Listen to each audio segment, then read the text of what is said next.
Hello viewers, this is Suman Dutta. তো আজকে আমাদের এই ভিডিওটাতে থাকছে আমাদের যে ইকোনমিক্স বইটা আছে ওইখান থেকে ফিচার্স অফ ইন্ডাস্ট্রিয়াল পলিসি 1991। মানে এখানে আমরা ফিচার্স কেন পড়ব? ফিচার্স পড়ার একটাই কারণ যে economic reforms in India since independence, এই পার্ট থেকে কিন্তু এটাও একটা গুরুত্বপূর্ণ পড়ে। আই থিঙ্ক মানে আমার জানা মতন যদি না পড়ে তাহলে অবশ্যই তোমরা আমাকে ভিডিও কমেন্ট বক্সে কমেন্ট করে দেবে। আর যদি তোমাদের মনে হয় যে না এটাও আমাদের পড়া উচিত, তো অবশ্যই ভিডিওটা প্রথম থেকে শেষ অবধি নিশ্চয়ই দেখবে। তো এই 1991 সালের যে শিল্পনীতির বৈশিষ্ট্যসমূহ, এটা কেন গুরুত্বপূর্ণ দেখো, আমি এখন পড়ছি। শিল্প লাইসেন্স প্রথার বিলুপ। তো ওই সময় কি হয়েছিল? ওই সময় শিল্প লাইসেন্স প্রথার বিলুপ হয়েছিল। 1970 দশক পর্যন্ত ভারতের শিল্পক্ষেত্রে নানা নিয়ন্ত্রণের বেড়াজালে আষ্টে পৃষ্ঠে বাধা ছিল। মানে ওই সময় 1970 দশক অবধি কী ছিল? ভারতের শিল্পক্ষেত্র নানা নিয়মকানুন দ্বারা তারা কী ছিল? আবদ্ধ ছিল।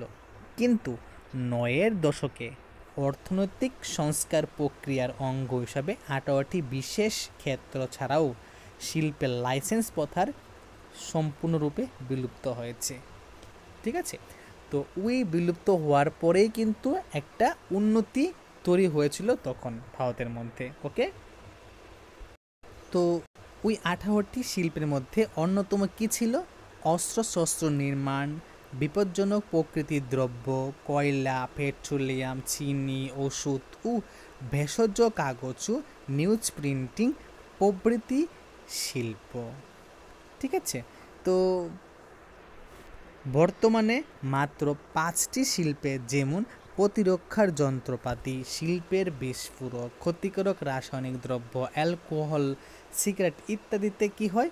লাইসেন্স বলবৎ আছে। এর ফলে 80% শিল্প লাইসেন্স মুক্ত হয়েছে। ওকে, ঠিক আছে, তো আমরা এখানে অবশ্যই এটা পড়ব যে MRTP আইন কি?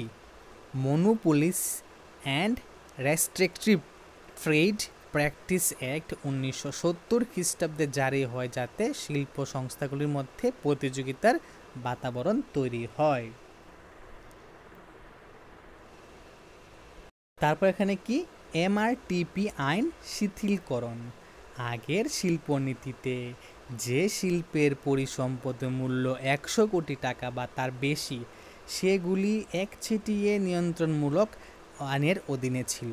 কিন্তু 1991 খ্রিস্টাব্দের শিল্পনীতিতে সেই ঊর্ধ্বসীমা তুলে দেওয়া হয়, অর্থাৎ যে কোনো শিল্পের যে কোনো পরিমাণ বিনিয়োগের কোনো অনুমতি লাগবে না। ওকে, তারপর কি? বৈদেশিক বিনিয়োগে অবাধ ছাড়পত্র।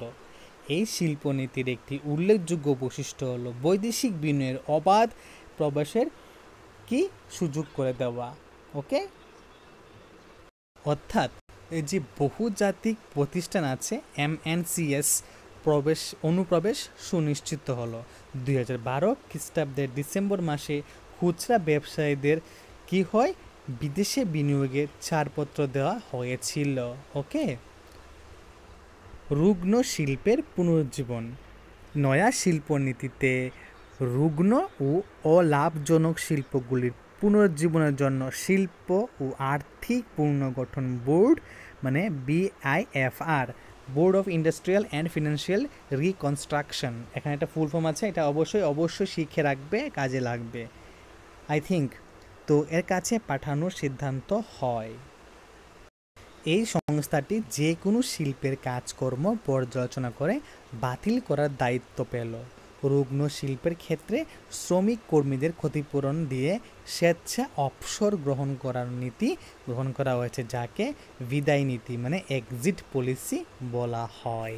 ওকে, তারপর শিল্পের জন্য স্থান নির্বাচনে স্বাধীনতা। তো পরিবেশকে দূষণমুক্ত রেখে 1 লক্ষ বা তার বেশি জনবহুল শহর ছাড়া যে কোনো সংস্থা শিল্প গড়ে তোলার জন্য খুশিমতো স্থান নির্বাচন করতে পারবে। ঠিক আছে, যেখানে 1 লক্ষ বা তার বেশি মানুষ আছে ওই রকম জায়গা ছাড়া সেখানে শিল্প গড়ে তোলা সম্ভব।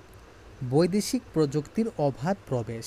ভারতের শিল্পায়ন যেন পুঁজির অভাবে, প্রযুক্তির অভাবে ব্যাহত না হয়, সেজন্য বৈদেশিক প্রযুক্তির আমদানিতেও ছাড়পত্র দেওয়া হয়।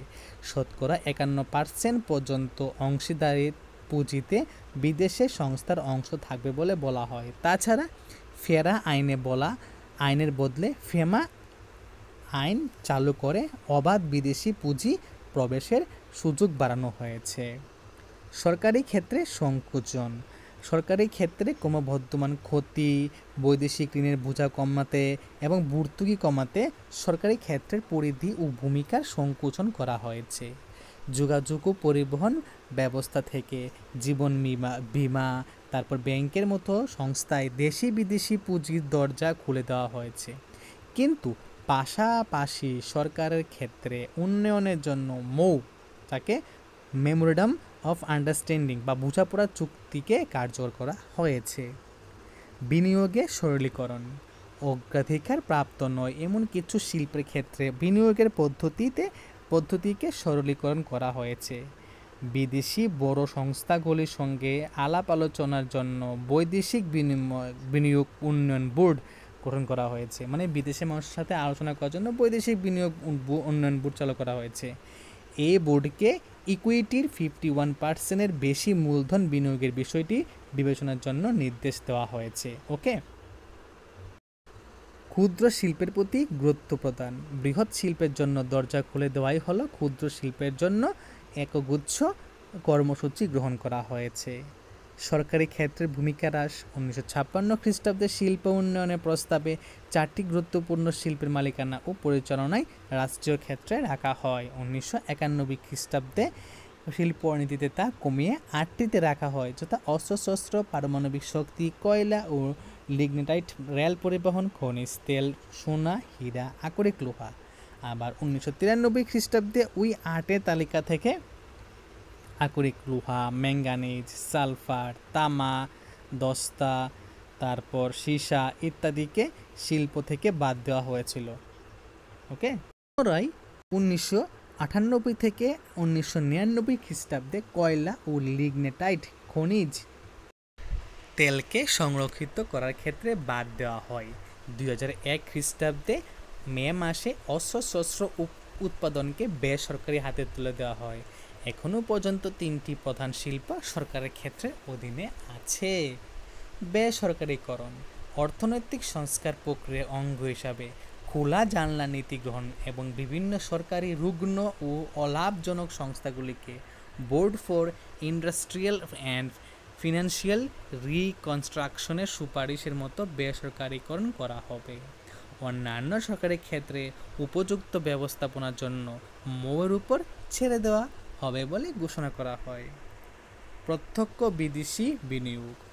উদারীকরণ ও বিশ্বায়ন প্রক্রিয়ার সঙ্গে তাল মিলিয়ে চলতে বৈদেশিক বিনিয়োগের সুযোগ গ্রহণ করা হবে বলে ঘোষণা করা হয়।